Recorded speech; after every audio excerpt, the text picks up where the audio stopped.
Sadio Mané est-il le leader technique de l'équipe nationale du Sénégal? Certains supporters aiment galvauder des mots dont ils ignorent vraiment la signification. Savent-ils vraiment ce que veut dire être leader technique déçu? Sûrement qu'ils l'ignorent. Un leader technique est un joueur qui sort toujours son équipe des situations difficiles et sans qui son équipe ne saurait survivre, comme le fut Zidane avec l'équipe de France au début des années 2000. En football, il ne faut pas y aller par le cœur mais il faut utiliser la raison.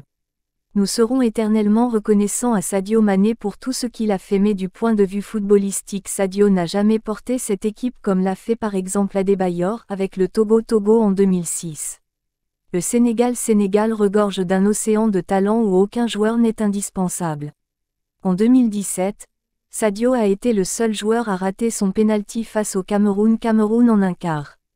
En 2019, face aux deux grandes nations de foot rencontrées en un demi, Tunisie, et en finale, Algérie, il a été transparent sans oublier ses deux pénaltys ratés au cours de cette compétition. Lors du Mondial 2018, face à la Colombie où le Sénégal n'avait besoin que d'un nul pour se qualifier dans une poule beaucoup plus abordable que celle de 2022, Sadio s'est encore illustré par son incapacité à se transcender pour tirer l'équipe vers le haut.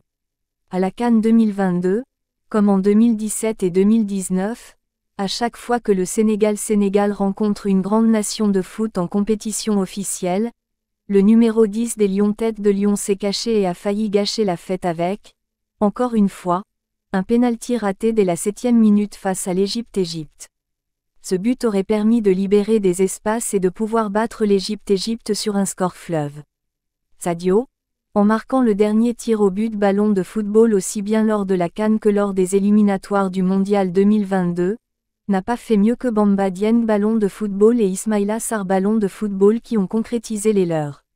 Il est le seul joueur sénégalais à avoir raté 0,4 pénalty en Coupe d'Afrique et pourtant les Sénégal ne lui en tiennent pas rigueur.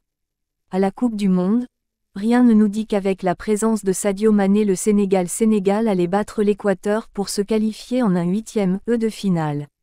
En somme, Sadio Mané Sénégal, dont le niveau a drastiquement baissé à cause de son âge, n'a jamais été le leader technique de cette équipe qui dépend beaucoup plus du collectif que des individualités et la Coupe du Monde 2022 l'a démontré. Nul n'est indispensable dans cette équipe, Sadio y compris.